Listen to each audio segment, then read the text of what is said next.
사도신경으로 신앙 고백드리겠습니다. 나는 전능하신 아버지 하나님 천지의 창조주를 믿습니다. 나는 그의 유일하신 아들 우리 주 예수 그리스도를 믿습니다. 그는 성령으로 잉태되어 동정녀 마리아에게서 나시고 본디오 빌라도에게 고난을 받아 십자가에 못 박혀 죽으시고 사흘 만에 재건돼서 다시 살아나셨으며 하늘에 오르시어 전능하신 아버지 하나님 우편에 앉아 계시다가 거기로부터 살아있는 자와 죽은 자를 심판하러 오십니다. 나는 성령을 믿으며 거룩한 공교회와 성도의 교제와 죄를 용서받는 것과 몸의 부활과 영생을 믿습니다. 아멘. 찬송가 310장입니다. 310장. 찬송가 310장입니다.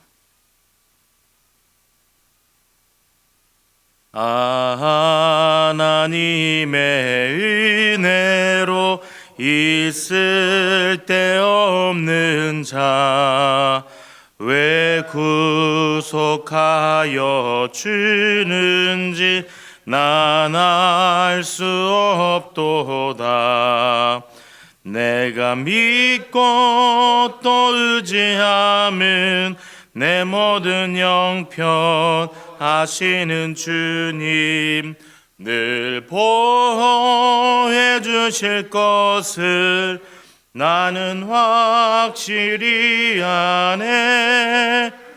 왜 내게 굳센 믿음과 복음 주셔서 내 마음이 항상 편한지 난 알 수 없도다. 내가 믿고 또 의지함은 형편하시는 주님 늘 보호해 주실 것을 나는 확실히 아네. 왜 내게 성령 주셔서 내 마음 감동해 주 예수 믿게 하는지 난 알 수 없도다. 믿고 또 의지함은 내 모든 형편 아시는 주님 늘 보호해 주실 것을 확실히 아네. 언제 강림하실지 혹 밤에 혹 낮에 또 주님 만날 그곳도 난 알 수 없도다.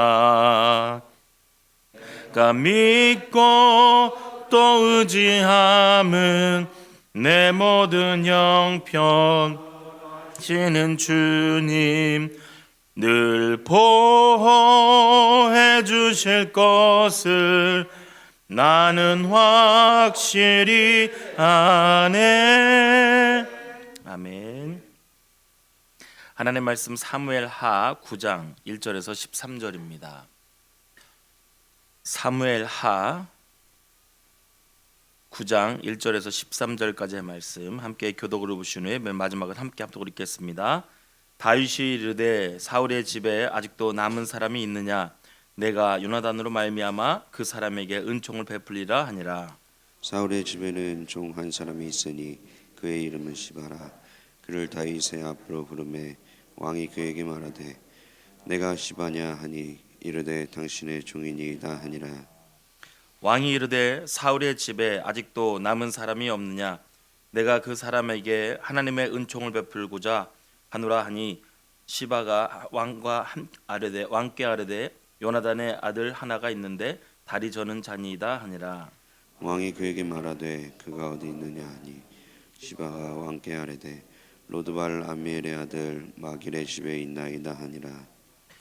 다윗 왕이 사람을 보내어 로드발 암미엘의 아들 마길의 집에서 그를 데려오니 사울의 손자 요나단의 아들 무비보셋이 다윗에게 나와 그 앞에 엎드려 절하매 다윗이 이름에 무비보셋이여 하니 그가 이르기를 보소서 당신의 종이니이다. 다윗이 그에게 이르되 무서워하지 말라 내가 반드시 내 아버지 요나단으로 말미암아 내게 은총을 베풀리라 내가 내 할아버지 사울의 모든 밭을 다 내게 도로 주겠고 또 너는 항상 내 상에서 떡을 먹을지니라 하니 그가 절하여 이르되 이 종이 무엇이기에 왕께서 죽은 개 같은 나를 돌아보시나이까 아니라. 왕이 사울의 시종 시바를 불러 그에게 이르되 사울과 그의 온 집에 속한 것은 내가 다 내 주인의 아들에게 주었노니 너와 내 아들들과 내 종들은 그를 위하여 땅을 갈고 또 내 주인의 아들에게 양식을 대주어 먹게 하라. 그러나 내 주인의 아들 무비보셋은 항상 내 상에서 떡을 먹으리라 하니라. 시바는 아들이 15명이요 종이 20명이라.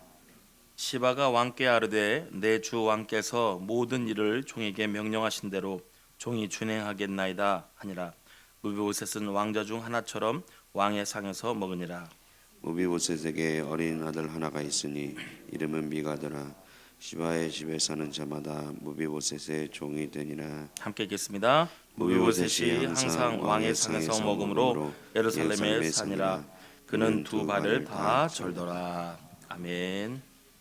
사랑의 하나님, 은혜와 사랑을 참으로 감사합니다. 오늘 우리들의 삶이 주님의 은혜가 아니면 하나로도 살아갈 수 없음을 주 앞에 고백합니다.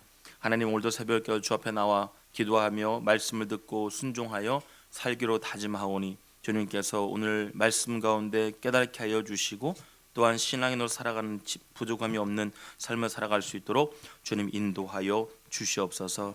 하나님, 시대 가운데 깨어있게 하여 주시고 하나님의 뜻이 무엇인지를 분별하며 살아갈 수 있는 믿음의 능력이 오늘 우리의 삶 속에 있도록 주님 인도하여 주시옵소서. 주 앞에 나올 때 빈손 나오지 않은 귀한 주께 예물 주께 드렸사오니 하나님 기뻐 받으시고 소원하며 기도하며 간구하는 것들 한 시간 하늘문을 여시고 응답되어지는 귀한 시간 될 수 있도록 하나님 인도하여 주시옵소서. 감사를 드리며 예수님의 이름으로 기도합니다. 아멘. 소천 소식입니다. 우리 고민춘기 권사님, 우리 민춘기 권사님 소천하셨고요. 김영태 A 집사님의 아내 되시고요. 또 김남수 집사님의 모친 되시고 권금주 집사님의 시모 되십니다. 4월 24일 어제 소천하셨고요. 빈소는 사비 장례식장 3층입니다. 입건 예배가 오늘 있습니다. 4월 25일 화요일 오후 4시에 있습니다. 교회 출발은 오후 3시 50분입니다. 발인 예배 내일 4월 26일 수요일 날 오전 6시에 있습니다. 교회 출발은 오전 5시 50분입니다. 기관은 우리 고 민충희 권사님은 1여전도회시고요. 김영태 A 집사님은 1남 남전도회시고 우리 김남수 집사님은 7남전도회시고요. 권금주 집사님은 14여전도회이십니다. 구역은 3교구 35구역, 운구팀은 1조 468남전도회 되시고 조가팀에 많은 참여 부탁드립니다.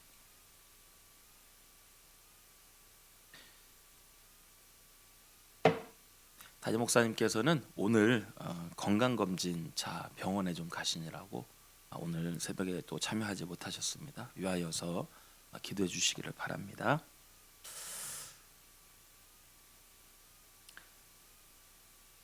우리가 약속을 합니다. 약속을 하는데 여러분 그 약속들을 잘 지키고 계십니까? 특히 크리스찬들이 잘하는 약속이 있죠. 기도할게요. 이런 얘기 많이 하죠. 이런 약속들을 참 우리가 많이 하는데 저는 한동안 제가 이 약속을 잡지 않았어요. 왜냐하면 그것이 빈말이 될 것 같더라고요. 때로는 그렇게 이야기해놓고 까먹어서 기도를 안 하는 것보다 하지도 않을 거면서 그렇게 기도할게요. 그런 약속을 안 하는 게 낫겠더라고요. 그래서 진짜로 기도해 주는 게 낫겠다. 정말 생각나서 기도한다면 기도했지 습관처럼 기도할게요 집사님 이런 말을 하지 말아야겠다 이런 생각한 적이 있습니다. 또 일반적인 사람들이 우리 교회 다니는 사람들 많이 하지만 이런 약속하죠. 우리 언제 밥 한번 먹자. 한국 사람들이 최고 많이 안 지킨다는 그 약속. 그리고는 절대로 밥을 먹지 않습니다. 그래서 사용하는 방법이 저도 이렇게 또 실천해 봤습니다. 언제 어디서 무엇을 먹자 하고 약속을 미리 해야 합니다. 그래야 결국 밥을 먹습니다. 차라리 지키지 않을 바에는 그러한 미사여구를 사용하지 않은 것이 좋겠다.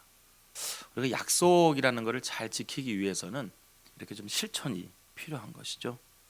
오늘의 우리 본문은 이제 다윗이 치열하게 왕위를 세워가는 모습들을 우리가 보게 됩니다. 오늘 또 내일까지 그리고 계속해서 며칠 전부터 왕이 된 다윗이 비로소 왕으로서의 그 일들을 세워가는 것들을 보게 됩니다.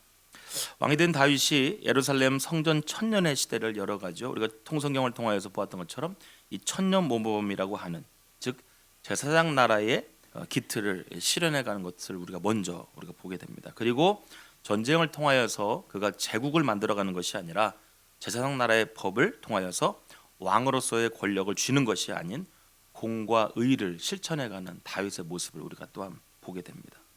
이 모든 것은 하나님의 뜻하심을 통한 우리가 줄기로 완성되어져 간다라는 것을 우리가 요즘 뭐 통성경을 본다든지 그다음에 사무엘 상하 또 열왕기 상하를 통하여서 우리가 앞으로 계속해서 보게 될 것입니다.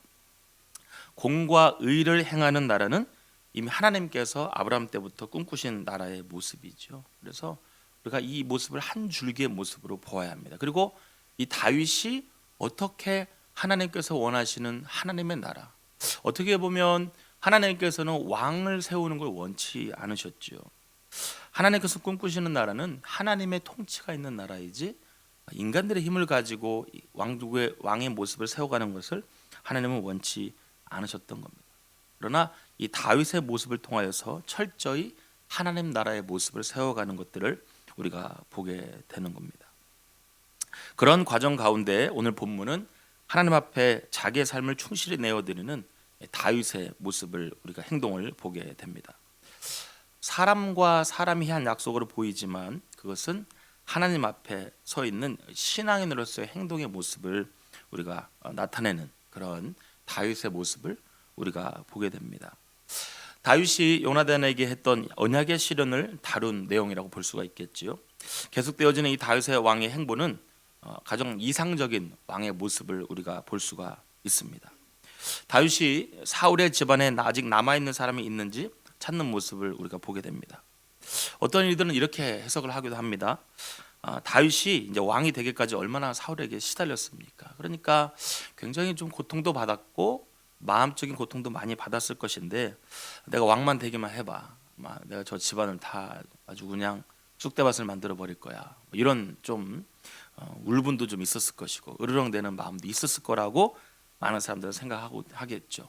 드디어 때가 됐고 그가 왕이 되었습니다. 명분도 생겼고 아마 이 사울의 가문의 씨를 말려버리고 싶은 마음도 이해가 간다라고 생각할 수 있을 겁니다.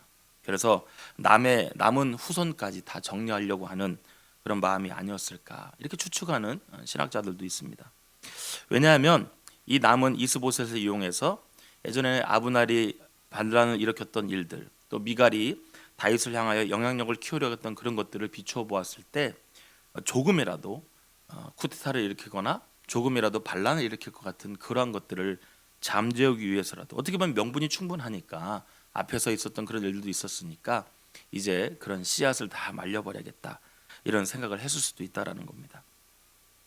하지만 무엇보다도 오늘 다윗은 요나단과 했었던 언약의 실현을 우선으로 여겼다는 것을 우리는 알아야 합니다. 사무엘상 20장 42절에 이렇게 말씀하고 있습니다. 요나단이 다윗에게 이르되 평안히 가라. 우리 두 사람이 여호와의 이름으로 맹세하여 이르기를 여호와께서 영원히 나와 너 사이에 계시고 내 자손과 너의 자손 사이에서 계시리라 하였느니라 하니 다윗은 일어나 떠나고 요나단은 성읍으로 들어가니라. 요나단의 아버지 이 사울의 추적을 피하면서 그가 극심한 고통 가운데 있었을 때에 요나단과 이 다윗의 우정은 변하지 않았습니다. 그리고 그 둘은 오늘 말씀처럼 이렇게 언약을 세우지요. 나와 너 사이에, 내 자손과 너의 자손 사이에 여호와께서 영원히 계실 거야, 이렇게 약속했던 것이죠. 또한 사무엘상 24장에서도 다윗과 사울이 맺은 언약이 있습니다. 그런즉 너는 내 후손을 끊지 아니하며 내 아버지의 집에서 내 이름을 멸하지 아니할 것을 이제 여호와의 이름으로 내게 맹세하라 하니라. 어떻게 보면 다윗은 다윗의 입장에서 억울하고 힘들 수 있는 그러한 약속이었을지도 모릅니다. 그러나 그것은 하나님께서 허락하여 주신 그 어려운 상황 가운데서도 이루었던 언약의 메시지였죠. 그리고 그것을 기억하였던 다윗은 오늘 그 약속을, 그 언약을 지키는 것을 우리는 보게 됩니다. 그래서 왕이 된 다윗은 40년 동안 이 베냐민 지파를 끌어안는 정치를 하게 됩니다. 다윗은 사울 가문에서 유일하게 살아남은 요나단의 아들 무비보셋을 오늘 거두게 됩니다. 이것은 오래전 다윗이 요나단과 맺은 언약으로부터 지키게 된 것입니다. 또한 다윗이 사울과 맺은 언약을 지킨 것이 되는 것이죠. 이 다윗은 요나단의 아들 무비보셋을 거두고 왕의 식탁에서 늘 함께 식사할 수 있게 합니다. 그리고 이후에도 다윗은 자신을 적대했던 이 베냐민 지파 게라의 아들 시므이까지도 끌어안게 되는 것을 우리는 이후에 보게 될 것입니다. 이처럼 다윗은요, 사울과 달리 권력의 공공성을 지키면서 과거의 정적이었던 사울의 베냐민 지파 사람들을 40년 동안 거두고 또 12지파에서 골고루 인재를 등용하여서 공과 의를 행하는 정치를 펼치게 되는 것입니다. 오늘 우리는요, 다윗의 이러한 모습에서 배워야 할 것이 있습니다. 첫 번째로 다윗은 무엇보다 하나님 앞에 우리가 철저히 하나님의 이름 앞에서 그러한 마음으로 약속을 지키는 사람이었습니다. 사람들이 이 부분에서 이렇게 해석을 하기도 합니다. 무비보셋을 찾았을 때 그가 두 다리를 저는 자였다.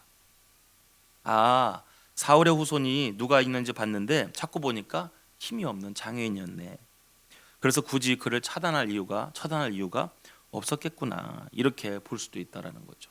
그러나 그것이 아닙니다. 다윗은 그러한 인간의 계산보다 하나님 앞에, 친구와 한 약속인 것 같고 자기를 힘들게 했던 사울 왕과의 약속이었던 것 같지만 그는 하나님 앞에 선자로서 아무리 어려운 상황 속에 세운 언약이라 할지라도 그는 하나님 앞에 세운 약속으로 생각하고 지켜갔다라는 겁니다. 우리가 하나님 앞에 세우는 약속들이 얼마나 많이 있습니까? 저같이 주님의 말씀을, 주님의 약속을 전하는 목회자로서 고백하고 선포하는 이 자리, 제가 최근에 목사에 관한 어떤 책을 좀 보고 있어요. 그 책을 보는데 신랄하게 목사들을 비판을 하는 겁니다. 부끄럽습니다. 얼굴이 화끈거리고 거기에는 여러 가지 목사들이 비판받아야 할 만한 그런 내용들을 적어놨어요. 그것이 제 이야기는 아닌다 할지라도 그 모습을 보는데 화끈거려요. 근데 거기서 이런 표현을 쓰더라고요. 오늘 이 말씀처럼, 오늘 이 이야기처럼 목사가 강단에 설 때만, 교회 가서 사람들과 인사할 때만 그렇게 그런 모습을 보이고 그 뒤의 삶의 이면에서는 하나님이 없는 자처럼 살아가고 있다면 그것이 무엇입니까? 약속을 지키지 않는, 내가 해야 할 것을 지키지 않는 그런 위선자적인 모습이 된다라는 것. 저는 우리 같은 신앙인들이요, 위선자와 같은 모습으로 살아가지 않기를 바랍니다. 오늘 다윗처럼 하나님처럼 눈에 보이든 보이지 않든 우리 삶 속에 우리가 하나님이 내 앞에 계신다는 그런 마음으로 우리의 삶을 살아가야겠습니다. 가면을 쓴 사처럼 살아가는 것이 아니다라는 것이죠. 오늘 우리 스스로가 하나님 앞에 선자답게 고백하고 약속하고 삶을 살아가야 할 것입니다. 그것은 오늘 여기 계신 여러분만, 그리고 저 스스로만 알겠지요. 하나님 앞에 우리의 바른 모습을 가지고 살아가야 할 것입니다. 두 번째로 다윗은 신실하신 하나님의 사람답게 행동을 하였습니다. 신실하다라고 하는 것, 이것은 어떻게 우리가 볼 수 있을까요? 그것은 거짓말하지 않는 것, 성실하고 순수한 마음을 변질시키지 않는 것을 말을 합니다. 다윗이 사울의 집종이었던 시바를 불러서 사울의 자손 가운데 남아있는 자가 있는지 찾았습니다. 요나단으로 말미암아 그의 자손에게 은총을 베풀려는 목적이 있었지요. 다윗은 일찍이 요나단과 여호와의 이름으로 맹세하면서 그의 자손을 선대하기로 약속했기 때문입니다. 만약에 다윗이 그때는 그랬지만 지금은 상황이 바뀌었고 나에게 보상 심리가 발동하여서 내가 얼마나 고생을 많이 했는데 내가 굳이 그 약속을 지켜야 할 필요가 있을까? 그때는 그랬지만 지금은 내가 그래야 할 필요가 없어. 지금 생각해보니 내가 너무 억울해. 이런 마음을 가지고 그가 그 모습을 달려갔다면 어떻게 됐을까요? 이 다윗의 성실함과 순수한 마음에 변질이 되어도 누가 뭐라고 하지 않았을 수 있을 겁니다. 그러나 다윗은 신실하신 하나님의 백성이었습니다. 그리고 그 하나님의 성실과 변하지 않는 공의의 마음을 그대로 담고자 실천하였던 것을 우리는 보게 됩니다. 상황은 바뀌었지만 그는 여전히 그 언약을 지켰던 것을 보게 됩니다. 제가 얼마 전에 어떤 동영상을 하나 봤습니다. 물론 짧은 동영상이었는데 좀 고민되어지는 과정 가운데 그 동영상을 보고 제가 이런 마음을 좀 가졌어요. 어떤 선배 목사님이 그 목사님이 이렇게 표현하는 겁니다. 어떤 선배 목사님이 그 교회에서 가장 돈도 많고 또 선임 장로님이었던 분하고 갈등이 생겼다라는 거예요. 그래서 결국에는 그분이 그 교회에서 쫓겨나게 됩니다. 아무리 지금 교회에서 내가 목회를 잘하고 또 좀 잘 되어지고 있다 할지라도 그가 현재 내가 교회에서 쫓겨났다라는 것, 그리고 인간적으로 모욕을 주고 상처를 주었던 그분은 도저히 용서할 수가 없었던 것입니다. 먼 세월이 지나서 어느 날 그 장로님이 중환자실에서 사경을 헤매게 된 것이죠. 근데 그 장로님이 얼마 전에 자기가 쫓아내었던 그 목사님을 불러줘서 그 목사님이 나에게 안수기도를 해줬으면 좋겠다 이렇게 했다라는 거예요. 수송을 좀 해달라. 그 목사님을 모시고 와달라라고 했다는 거예요. 그래서 그 목사님이 요만큼도 고민을 하지 않고 당연히 안 간다고, 당연히 안 가겠다고 했다라는 거예요. 그런데 그 목사님의 마음 가운데 하나님께서 가서 기도해줘라, 가서 기도해줘라라고 하더라는 거예요. 그래서 그분이 어쩔 수 없이 억지로 그 장로님에게 갔다라는 겁니다. 그리고 그 장로님에게 안수기도를 해드리고 나니까 그 장로님께서 울먹이시면서 목사님 제가 잘못했습니다. 그때는 제가 너무너무 죄송했습니다. 이렇게 하는 그 순간 이 목사님의 마음속에 그 상처, 그 울분의 응어리가 쑥 하고 다 내려가더라는 겁니다. 이분이 그 목사님에게 이렇게 했다는 거죠. 자기의 이야기를 하시면서 하나님의 마음으로 그냥 사랑해줘.